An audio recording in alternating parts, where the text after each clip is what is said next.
All right, well, hi everyone, and welcome to this week's Alertus Power Lunch, optimizing your Alertus and AlertAware integration for maximum efficiency. My name is Brooke, and I'm a trainer here at Alertus, and we're also joined by Sarah, another trainer here, who will be leading today's session. So in this session, we will explore how to configure your Alertus preset alerts to also deliver alert messages to your desired mobile endpoints in AlertAware. We'll also discuss how custom event triggers can be leveraged to initiate an Alertus preset alert when an incident report is submitted via the AlertAware app. So this is an interactive session, so please be free to ask any questions using the Q&A feature, and also be aware that this session is being recorded for training purposes. All right, so without further introduction, Sarah, let's get started. Awesome. Thank you, Brooke. I will go ahead and share my screen so we can start taking a look in the Alertus console. And first, I just wanted to demonstrate how you can activate an alert to send to your Alertus devices like your desktops, alert beacons, speakers. And you can also have that alert go out to the appropriate users or recipients in AlertAware for mobile or email alerting. So just to do a quick demonstration before we look at how to set it all up, I'm going to go into the preset activation page in my Alertus console, and I'm going to send out this preset alert that I have for a fire in Building 1. So if there was a fire in Building 1, I could select this alert. It'll populate with that text that's already been configured for me. And then once I hit continue, I'll be able to see this confirmation page where I can confirm the alert settings before I actually activate it. So at the top here, I will be able to see my Alertus recipients. So these are all my native Alertus delivery methods for the devices that I can manage directly from this Alertus console. So I can tell that this alert is going to go to my desktops, my text-to-speech speakers, and my alert beacons in the Building 1 group on my Alertus system. And then I can also see the total number of devices that I'm targeting, as well as how many of those are actually online right now. And then, like I mentioned, I do also have this alert set up to send a mobile notification to AlertAware. And because AlertAware functions as an integration, it'll show up in this integration recipient section. So I can tell that this is going to also send a mobile notification to my AlertAware users in Building 1. And we'll take a look at how to set that up. But for right now, I'm just going to go ahead and press send to activate the alert. So once I do press send, it'll bring me back to the home page in the console, and I can see my Alertus devices going off behind me. There's the desktop alert that I can acknowledge. I can hear my speakers going off, and then I can also, hopefully you'll be able to see, I got the push notification on my phone as well, coming from AlertAware. But I'm going to go ahead and cancel the alert early to stop my Alertus devices from activating as soon as they check back in with the server. And then we'll take a look at how all of that is set up. So I set up that Fire Building 1 preset alert under the Configure System section here from the Preset Alerts page. And here it is, Fire Building 1, and I'm able to see the delivery methods or the alert services that I've added to that alert. And I can see here I did add one for AlertAware. That's how I was able to get this Alertus activation to go to my AlertAware system. And I'll click Edit to show you how I set up this alert. So at the top here, I just composed the message that I wanted to send directly in this Alertus console. So here's the message for my fire evacuation. And then if I scroll down here, this is where I was able to specify the delivery methods that I'm using. So all of your native Alertus delivery methods are going to be fully orange. So the desktops, text-to-speech speakers, alert beacons, those are the native Alertus endpoints or devices that I pulled in, and I'm sending the activation out to those native Alertus devices in the Building 1 group on my Alertus server. But I did also add this alert service here for AlertAware, and that's what also let me send the notification to my mobile users. So you can see the alert service I pulled in is called AlertAware Escalum Building 1 Alert. And in order to pull in the appropriate alert services to a specific alert, you'll want to first have the alert services created in the alert services page here. So I'm just going to open that up in a new tab and we'll take a look at that AlertAware Escalum Building 1 alert service. So from this alert services page here, I can find it. I think it was, let's see, this one called Building 1 Alert. That is the AlertAware One Touch activation alert service type. And I'll click in to edit this to show you the settings.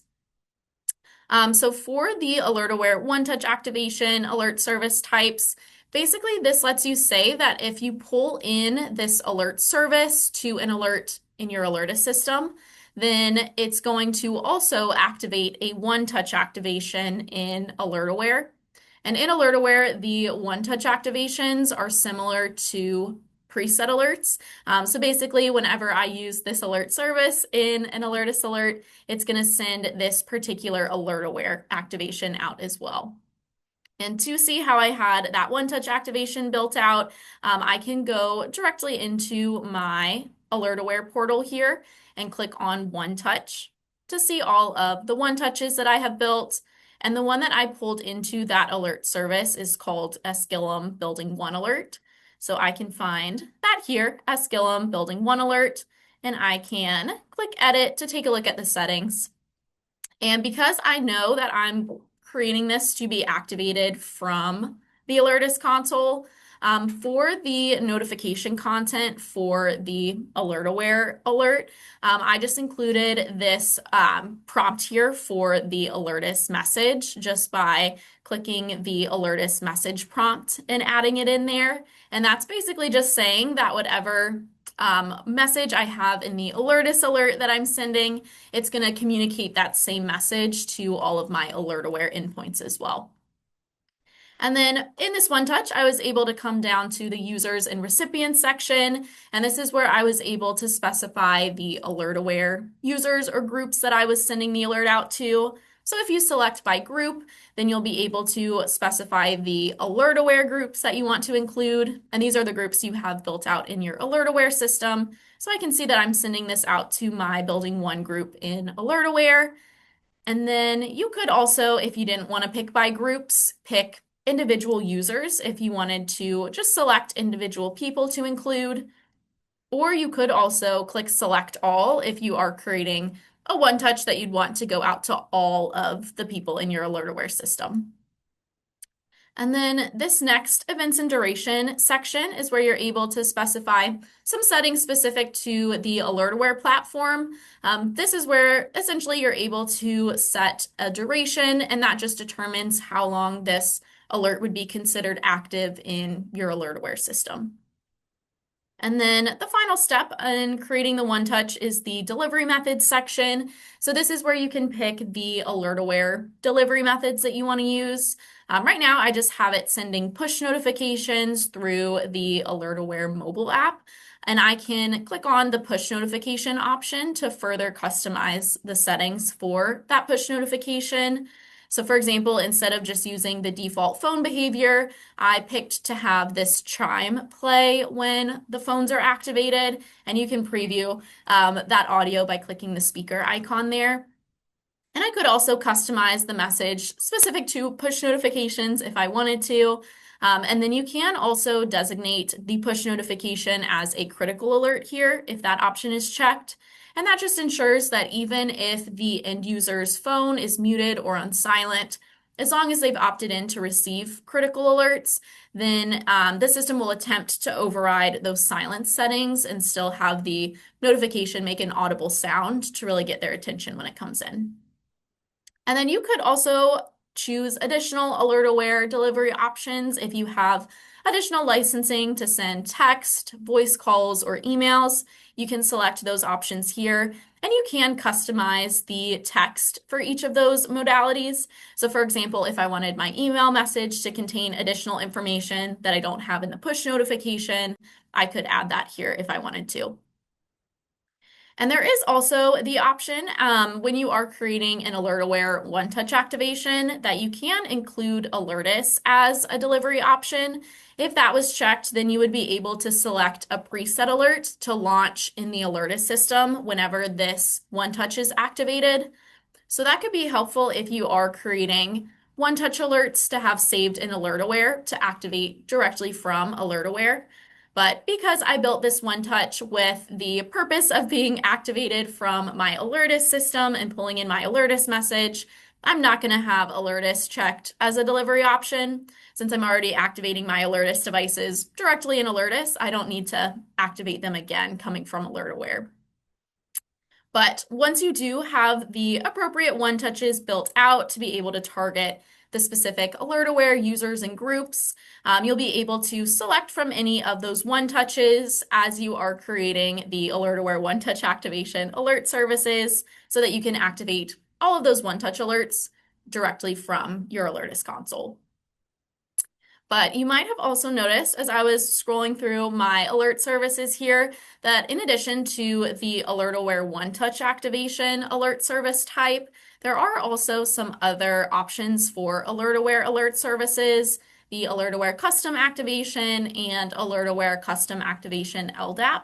So I did want to take a look at some examples of those. You could add a new one, but I might just edit some that I already have set up to take a look at the settings.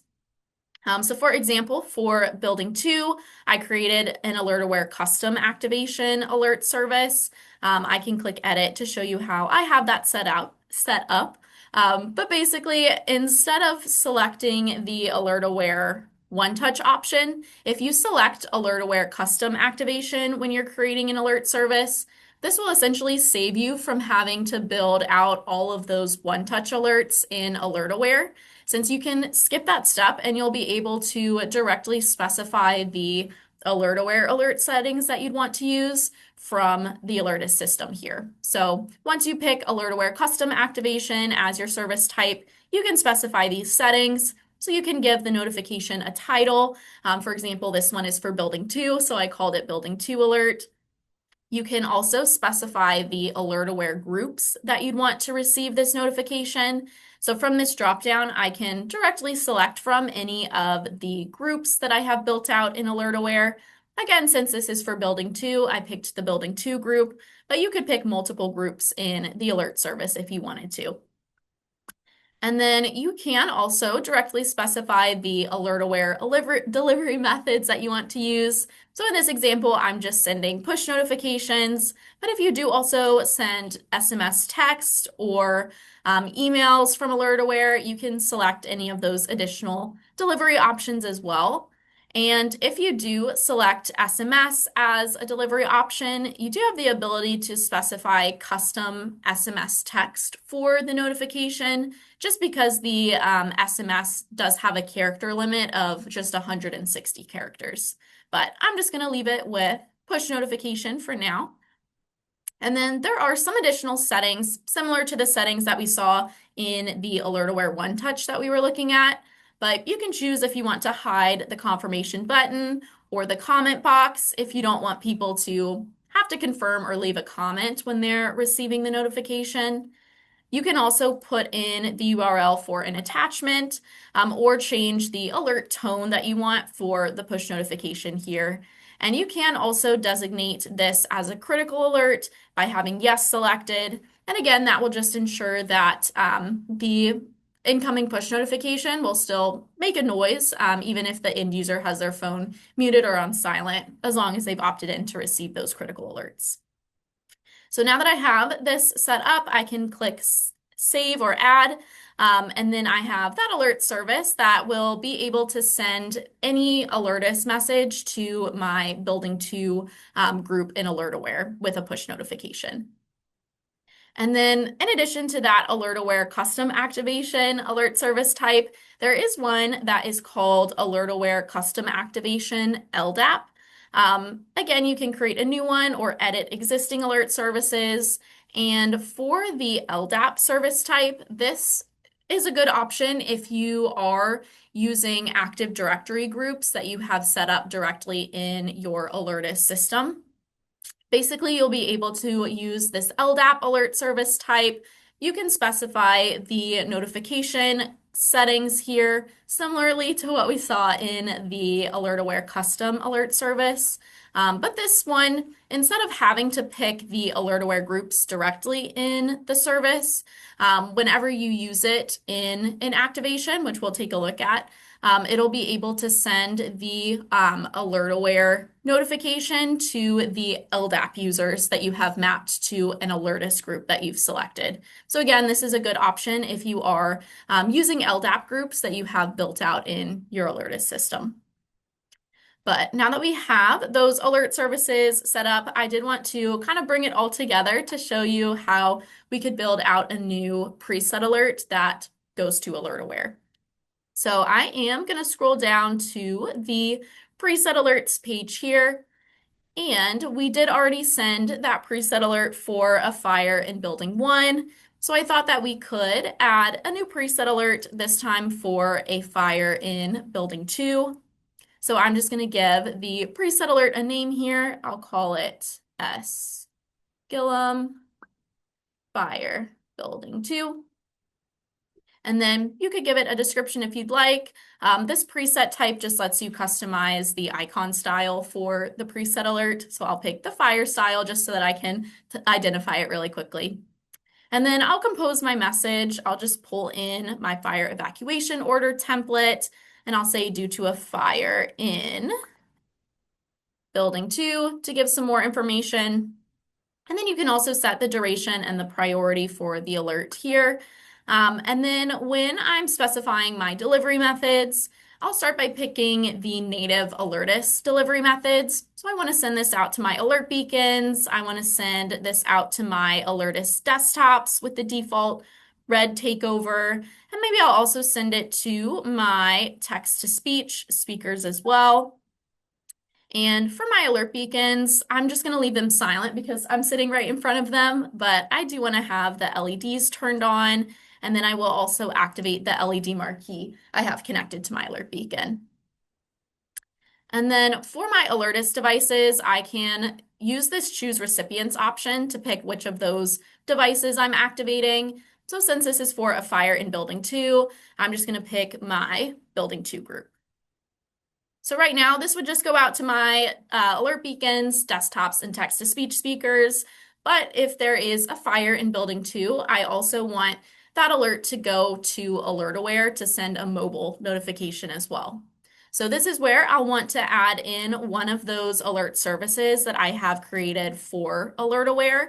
And you can see I have several here to pick from. If I did want to use the AlertAware LDAP alert service option, then that would be able to basically let me notify any LDAP users that I have associated with this building 2 group. If we take a look at the group I have built out called building 2 Sarah Training, in all of your Alertus groups that you can manage from this groups page, here's that one, building 2 Sarah Training. There is an option on the advanced tab that you can map an Alertus group directly to an Active Directory group. So I have this mapped to my staff group in my Active Directory. So as long as the members of that Active Directory group do have an active AlertAware account with the same email address, using that LDAP alert service type and selecting building 2 as a recipient would be able to send the AlertAware notification to the users in that LDAP group. But if you don't have LDAP groups set up, you could also use another alert service option. For example, I have that one set up, the AlertAware custom activation alert service for building 2. I could select, and then that is just going to, like we saw in the settings, send the push notification out to the building 2 group that I have built out in AlertAware, since I selected that group as I was creating the alert service. But this looks good. I'm going to go ahead and click add to add that preset alert onto my system. So I'll be able to see it probably on the second page here. There we go, Fire Building 2. I can add it to my quick access menu, and then now that we've built it, I can go back to the preset activation page.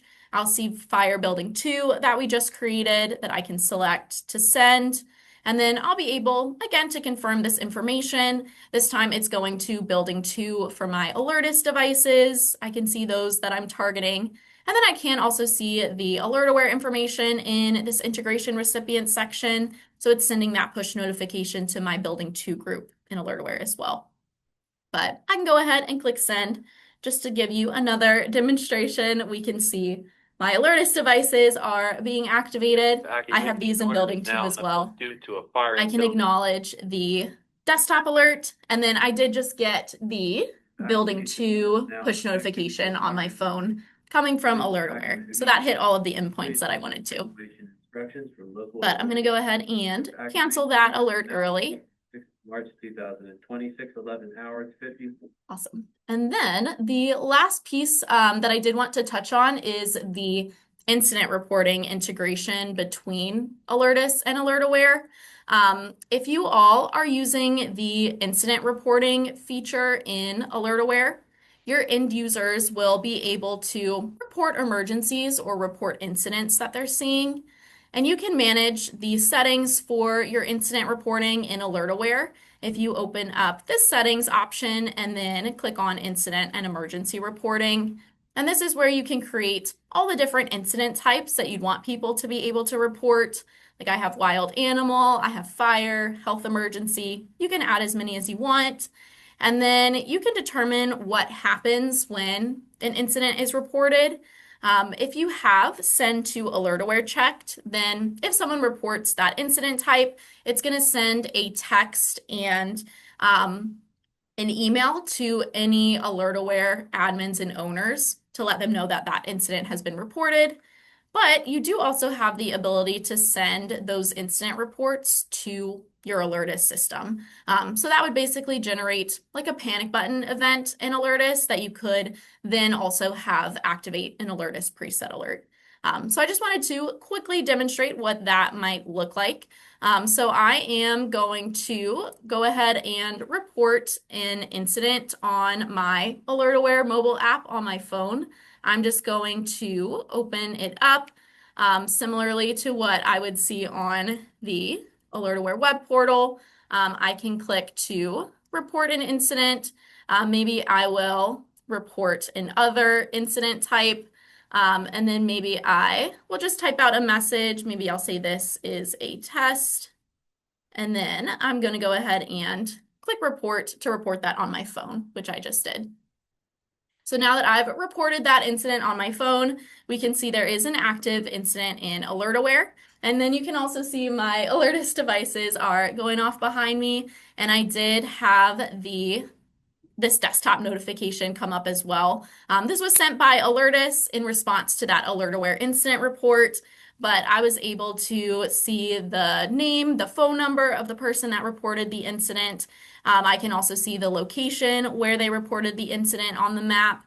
And then I can also see the type and the description. I can see they reported an other incident type and said this is a test.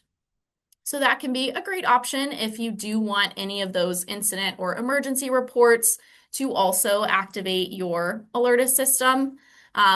If you do have that send to Alertus option checked for your incident reports, basically that will generate a panic button event that you'll be able to see in Alertus from your event dashboard. So I can see here when I did report the incident on the AlertAware app, it generated a panic button event here where I was able to use a custom event trigger to have my Alertus system send out a specific preset alert. And there are quite a few steps to set this up, so we're not going to go in depth into that today, but definitely if you are interested in having an AlertAware incident report, send an alert out to your Alertus devices, definitely reach out to your Alertus account manager and then they can follow up with some next steps and some additional resources to get that configured on your system. But I believe that was everything that I wanted to go over today. So I'll pass it over to Brooke to share some additional resources. Awesome. I am going to put the knowledge base article around this Alertus AlertAware integration in the chat. And while I do that, we did have a question come in, Sarah. So the question is, can a preset alert be set to clear a previous active alert? So technically, for a preset alert itself, you can't have it delete or cancel previously active alerts. You could, for example, send an all clear preset alert with the same priority as the previous emergency alert. And then by sending the all clear, that would override the emergency alert that was already displayed on your devices, so that your people would see that all clear message overtaking the emergency message. So that's an option. If you do want to have a way without logging into the console to be able to cancel any active alerts, that is something that you could set up with your Alertus desktop software if you are using version 7 of the desktop software. You could create essentially a panic button option that would let you cancel active alerts, like what I have here. So, for example, if I had an active alert, like if I send Fire Building 2 again, I have an active alert in my Alertus system, which there it is, because I have this panic button option to cancel active alerts. Now in effect due to a. I could press that to cancel them. So let me do that there. So now that I've canceled it, it'll tell me the activation was successful, and then we can see the alert is no longer active. But basically the way that I set that up was I created a software panic button that I can see processed in my event dashboard. And I just have it being processed with a custom event trigger that I created, which is this one with ID 53. So basically, I just created this trigger that says if the menu item equals cancel active alerts, so if someone presses the software button that says cancel active alerts, then the action my system is going to take is to cancel all active alerts. So yeah, hopefully that was helpful, and we can definitely share more information about how to set that up if you'd like to coordinate a training session. Great. Thanks so much, Sarah. All right, so the user guide for Alertus and AlertAware is the integration there is in the chat. We also have another power lunch coming up next week, which I'm going to put in the chat as well. So if you are interested in learning more about hardware installation best practices for alert beacons and IP text-to-speech speakers, then we will be here at 11:30 a.m. Eastern Time once again for this session. It is a new topic, so we have not covered this topic before. So definitely recommend showing up if this is relevant to you all, and we will have some support from our implementation team here as well. So you'll get to see some new faces that aren't just me and Sarah. But yes, outside of that, I don't see any other questions. So we will stay on for another minute or so if you do have any other questions. But if not, thank you all for attending today and have a great weekend.